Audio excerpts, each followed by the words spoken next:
Ahojte všetci, tu Lukáš. Keď si predstavíte telefón s naozaj dobrým fotoaparátom, väčšine ľudí napadne Samsung a jeho Galaxy S7, Apple a jeho iPhone 7 alebo LG s naozaj parádnym V20. Telefón, ktorý by ste medzi tie najlepšie nielen v oblasti fotoaparátu, ale celkovo možno nezvážili, je Huawei a jeho Mate 9. Aj napriek tomu, že je už rok 2017 a že sa do obchodov dostal ešte koncom minulého roka, ide o jeden z najlepších smartfónov na trhu. Čo ma pri Mate 9 okamžite ohúrilo, je jeho kvalita spracovania, ktorá je vynikajúca. Vyrobený je z hliníka, pôsobí fakt prémiovo a nenájdete na ňom ani jednu vec, ktorá by vyslovene pôsobila lacno. Na zadnej strane nájdete snad najrýchlejší snímač otlačkou prstov, vo vnútri sa zas nachádzajú výkonné komponenty ako napríklad 4 GB RAM, 64 GB úložisko s možnosťou rozšírenia o microSD kartu a procesor Kirin 960. Toto všetko vás momentálne vyjde na 590 až 699 eur. Ak ste poškuľovali po Galaxy S7 Edge alebo iPhone 7, ušetriť môžete slušných pár eur. Snad najväčším lákadlom Huawei Mate 9 je podobne ako pri P9 jeho fotoaparát. Je naozaj výborný. Huawei sa rovnako ako pri P9 spojil so spoločnosťou Leica, ktorá mu pomohla navrhnúť objektív na oba zadné fotoaparáty. Fotovýbava Mate 9 je tak zložená z 12 megapixelového senzora, ktorý je určený pre zachytenie drvivej väčšiny záberu a 20 megapixelového jednofarebného senzora, ktorý sníma čierno-biely obraz pre čo najviac detailov. Mate 9 je preplnený rôznymi funkciami, vrátane profesionálneho režimu, ktorý vám nielen umožní prevziať kontrolu nad všetkými nastaveniami, no zároveň ponúkne flexibilitu pri fotení. Čo však Huawei naozaj vychytal je spôsob, akým môžete ovládať expozíciu, keď nemáte zapnutý profesionálny režim. Expozícia je v podstate to, aký svetlý bude výsledný záber.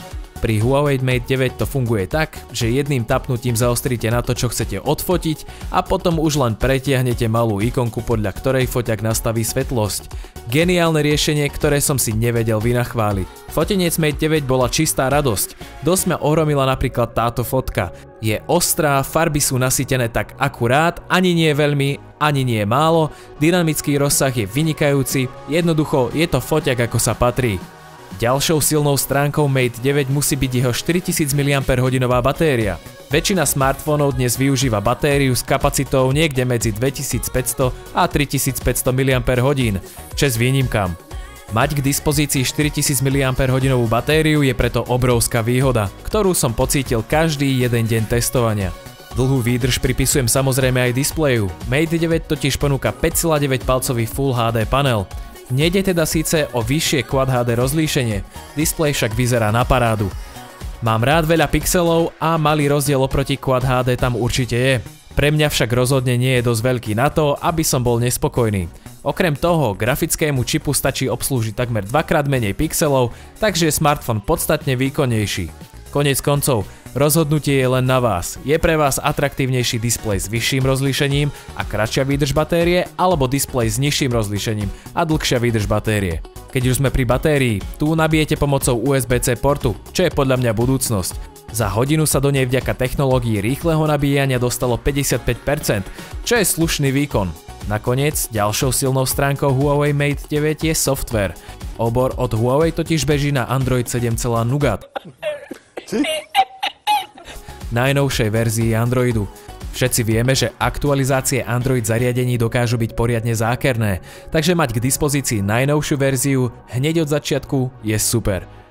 Samotné používateľské rozhranie je rýchle a funguje bez zásekov alebo zaváhaní. Je síce pravda, že si naň asi ako na každý iný vlastný systém výrobcu treba zvyknúť, no pri Huawei mi to nikdy nerobilo problém. Kombinácia kvalitného spracovania, vynikajúceho fotoaparátu a nového svižného softvéru z Mate 9 robia jeden z najlepších smartfónov na trhu. Dúfam, že sa vám toto video páčilo a ak áno a chcete ma podporiť v tvorbe ďalších videí, nezabudnite ma odoberať a plesknúť potom tlačidle s palcom hore. Ja som bol Lukáš a vidíme sa v ďalšom videu.